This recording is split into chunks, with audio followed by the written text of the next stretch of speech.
Today, the father of the ALCS school shooter is in court for the first time after being charged. How it went for him in court today and the charges he's facing. And more nice weather across the area, though we are tracking a few showers moving into the state. We got an update on what that's looking like coming up. And Rhinelander got an update today on how local tourism is going in the Northwoods, the trends the area has been seeing over the past few years. We've got you covered. This is Wisconsin News Now. Good evening and thank you for joining us. I'm Adam Rasmussen in Wausau.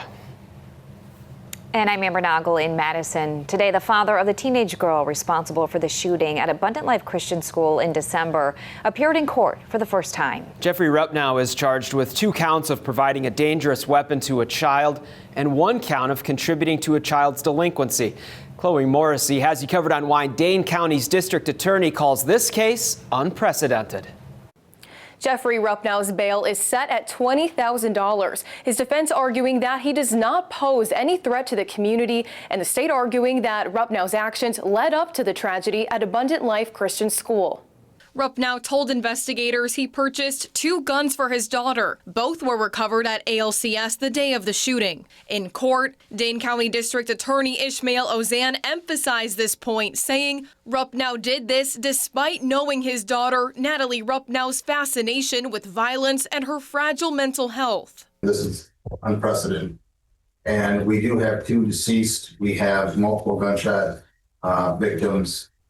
As it's the defendant's actions and inaction that contributed to this incident. In 2022, police notified Jeffrey Rupnow that his daughter was engaging in, quote, high-risk behavior online. In court Friday, Jeffrey's attorney noted his cooperation with the investigation and pushed for his client to be released on a signature bond. I think he could do 1,000, but he's not a wealthy man. And he's got to work to pay his bills to keep his house. Court records show Jeffrey told investigators Natalie was cleaning one of her guns the night before the shooting. Police have not confirmed if Natalie got access to the guns the next day from Jeffrey's safe or if he left them out, which he told investigators is possible. Police have now confiscated all of Jeffrey's guns through a search warrant executed on Thursday. He's expected to be back in court June 9th. Reporting in Madison, I'm Chloe Morrissey. Chloe, thank you. Pope Leo XIV delivered his first Mass this morning after making history as the first American Pope to be elected. Pope Leo chose to begin his homily in English and left the Mass to applause from the cardinals. The Pope was a missionary priest in Peru, spending 2 decades there, deeply committed to the Church's role in helping the poor. He's seen as a close disciple of Pope Francis. A UW-Madison student was in Vatican City to see the new Pope's introduction. Lucas Kim spoke with him about his first encounter with Pope Leo XIV and why this trip was so important to his Catholic identity.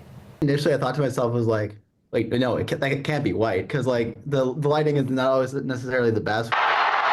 Travis Austin is a graduate student at UW-Madison from the town of Barry, just outside of Madison. Born and raised Catholic, he decided to travel to Rome by himself to witness the conclave and await the next pope. I had booked this 2 or 3 weeks ago, and so I kind of did my best to guess and hope and see what I would get with the timing of things. It was kind of perfect. When he saw Pope Leo XIV walk out of St. Peter's Basilica, he was shocked. I hadn't given much thought to any American being elected pope because from everything I've known, there was really no chance in my mind that it could have happened. And so I was in disbelief for a little bit. Austin says the people surrounding him at St. Peter's Square were at ease to see Pope Leo XIV speaking Italian. He says this trip was important to honoring the late Pope Francis in his identity as a Catholic. I figured out in high school that I was bisexual, that I was attracted to men, and that Pope Francis during that time started to make me allow myself to potentially see myself returning to the church. And so I wanted to come mostly to pay my respects, but then also to pray for whoever the next pope was going to be, to hopefully continue that work, to open the doors of the church to more people, and to hopefully, be welcomed back into my church. Austin says that after traveling to Rome, he feels like he's beginning to regain and become more in touch with his Catholic identity again. Reporting in Madison, I'm Lucas Kim. Lucas, thank you. Today, Wisconsin Attorney General Josh Kaul and Wood County District Attorney Jonathan Barnett announced that former youth pastor James Lane pleaded guilty to repeated sexual assault of the same child. According to a press release, the assault took place between 2002 and 2003 when Lane was a youth pastor at Faith Reformed Church in Wisconsin Rapids. A sentencing will take place June 3rd. Lane faces up to 40 years in prison. Residents are back in their home after a cleaning product mixture forced them to leave. Firefighters were called to a home on the east side of Madison last night after a person said they were cleaning their washing machine and the products they used created a toxic odor. Firefighters opened the windows and used a fan to ventilate and ran the washer through multiple cycles to get the chemicals out. The air was clear after about 15 minutes of ventilation. Well, time now for a first check of your weather, and for that we'll bring in meteorologist Jackson Garlock. Jackson, we are entering the weekend on a high note here with this weather. Yeah, very nice conditions to get outside. Now, most of us are seeing clear blue skies, but we are tracking a little bit of cloud cover and some light rain pushing in from the north. You can see a little batch of clouds and rain pushing into the state, but really not expecting much. As we zoom in, you can see all of the rain being shown on our radar picture here is showing light green, so we're talking about sprinkles and drizzle. There's a very slim chance an isolated thunderstorm could pop up, but I'd imagine that's likely not to happen. Now, as we zoom in, you can see throughout the northern part of the state, we are seeing a little bit of light rain, but we haven't seen too many reports of that rain actually hitting the ground, and that's not too far away from the Rhinelander area, so we want to take a look at what that looks like right now. And you can see, even in Rhinelander from our Blaines Farm and Fleet camera, it's looking pretty pleasant if you're heading outside. Similar scene, of course, down in the southern part of the state. Here's a look at Madison, where you can see the blue skies as well. Now, tonight we do have that small chance of a couple of sprinkles. That'll clear off as we head into tomorrow, and we're once again looking at sunshine for our Saturday. We'll let you know what else to expect this weekend and when we could see some more impactful rainfall. That's coming up. All right, Jackson, thank you. Construction will be starting soon around the university and American Family Children's Hospital in Madison. That means it'll take extra time to get to appointments. On your screen is a map of the construction that'll be around the hospital. Construction is expected to begin on Monday as crews work on the Highland Avenue sewer project. The hospital will remain open and alternative routes will be posted. Well, today I got the chance to share the story of my experience with my son at American Family Children's Hospital. The hospital's been holding its annual radiothon over the past 3 days to raise money for vital services for families. My son Dax joined me to talk about his congenital heart defect and the heart surgery he underwent as a baby. It was such a special moment. You can become a champion for kids by heading to UW Health's website. Well, there's a Madison woman who is celebrating her 105th birthday. Arlene Severson of DeForest said she would describe herself as old, but she is still enjoying her life and playing piano. Arlene says that music is the thing that meant a whole lot to her family. Today, she recounted how it brought her family together. Whenever my family would go somewhere, we three, my brothers were one 4 years older and one 4 years younger. And we always sang. My older brother would sing the melody. He'd choose the tunes. And then my younger brother and I would just chime in with harmony. I used to joke and say we sound like the McGuire sisters. Severson says she was able to celebrate yesterday with gifts and a winning game of cards. Some say happy cows come from California, but a central Wisconsin cow begs to differ. Austin Schindler was in New Hope today to meet Lollipop, who's battling for a very prestigious title. I'm here at Organic Family Farms as they're campaigning for a special cow for Wisconsin's happiest cow. She's just a really cool, quirky cow. Organic Valley is looking for its happiest cow amongst their farms. One of the finalists coming from the area and sticking out of the herd is Lollipop. She's always like the first one leading everybody down the lane, and she's just wagging her tongue and swinging her head side to side. So she's just a really goofy cow. She's really calm and kind of just leads everybody out to the pasture. That leadership, followed by her signature quirk, the tongue wave, has propelled the Gruen family farm cow above the rest, showing that not all these animals are the same. I mean, all the cows have different personalities, but certain ones have stronger and more prominent ones that you notice every day. With only a couple days left to vote before the end of the first round, the Gruens gave Lollipop the special privilege of being the first of the herd to graze fresh grass. I know she's in I think last place or second to last place right now. So we want to get her, she's feeling kind of sad. So that's why we're going to let her out to pasture first today so she can get some fresh grass, and hopefully that improves her attitude a little bit, and hopefully she gets some votes. 8 contestants remain with the first round of cuts coming this weekend. So if you want to vote for Lollipop, we'll have a link on our website. In New Hope, Austin Schindler. Thank you, Austin. Clue is coming to Madison. The Overture Center is hosting the murder mystery starting on Tuesday. One of the actors spoke about the play and how it pulls from other versions. I would say the play is a theatrical adaptation of that. So you get lots of sort of fun theatrical surprises along the way. At the same time, if you're familiar with the board game, if you're familiar with the movie, you're going to recognize a lot of lovely little Easter eggs for you. According to Yancey, the play scratches every whodunit itch and will keep you guessing. The show runs Tuesday through Sunday, the 18th. The Southwest Technical College men's golf team is finishing the season strong, winning the regional golf title. The team is now heading to nationals to compete against 15 other teams. The national tournament will take place June 1st through 7th at the Chautauqua Golf Club in New York. UW-Madison's spring 2025 commencement ceremonies will be held tonight and tomorrow.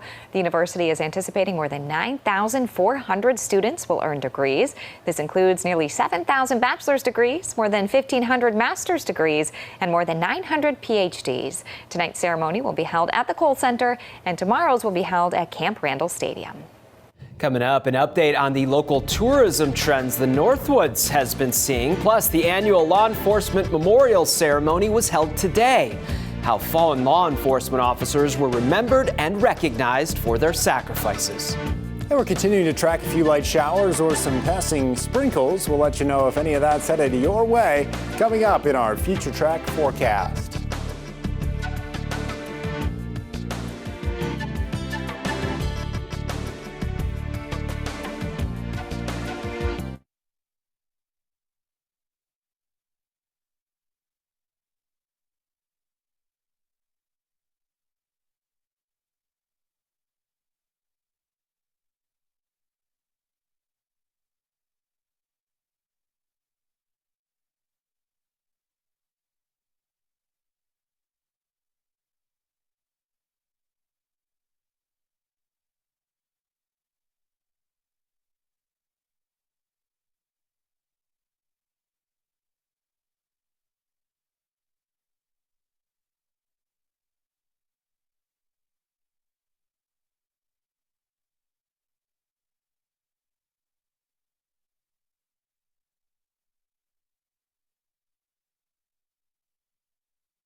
Welcome back. Tourism is one of the main attractions in the Northwoods as year-round visitors help boost the economy. Cooper Wild is in Rhinelander, where the Oneida County Tourism Council talked about just how vital those visitors are to their livelihood. Tourism does more than just bring visitors to the Northwoods. It fuels local businesses. Here in Rhinelander, leaders from across Oneida County came together to talk about its growing impact. It's no secret that Oneida County is a very big tourist attraction. Leaders at this forum say that tourism provides Wisconsin a total economic impact of $25 billion. Locally, they had 113 million visitor trips in 2023. Now, local leaders held this first ever forum talking about the importance of these visitors. I think it's just really important to remember that this is a huge driver in our Northwoods economy. So many of our economies rely almost completely on tourism, and to be able to, again, share the stories of the actual people that are living that day in and day out. The forum had a panel of 5 local business owners who were very open about their successes and challenges. Those in attendance asked questions and communicated with other businesses in the area. All these amenities that we have, you know, the membership base that we have at the Y, for example, we don't have that without the support of the local businesses that wouldn't have to be able to give that support to the Y and to other aspects in this community without the tourism dollars that come in. Leaders say that they think year one was a success and are looking forward to a return next year. I think learning about the impact of tourism really helps all our businesses and everybody who lives up here understand what we would have without the tourism. With tourism continuing to drive the local future, organizers hope that this forum can spark a deeper understanding of how it applies to everyday life. In Rhinelander, I'm Cooper Wild. Wisconsin Tourism Secretary Ann Sayers stopped in Milton today to wrap up National Travel and Tourism Week. She visited the Milton House Museum in Milton to celebrate the local attractions, businesses, and individuals who make up the industry. Today, the annual Law Enforcement Memorial Ceremony was held to honor officers who've lost their lives in the line of duty. The honor roll announced the name that will be officially added to the memorial, Officer Daniel J. Daly from the Beloit Police Department. Law enforcement leaders spoke about the service and sacrifice and their commitment to honoring them. This is a very, very impactful remembrance of those that have fallen, those that were taken from us far too soon, stolen from their communities and stolen from their families. Sometimes without the fanfare that they deserved. The recognition is why we're here today. The ceremony took time to remember fallen officers across the state.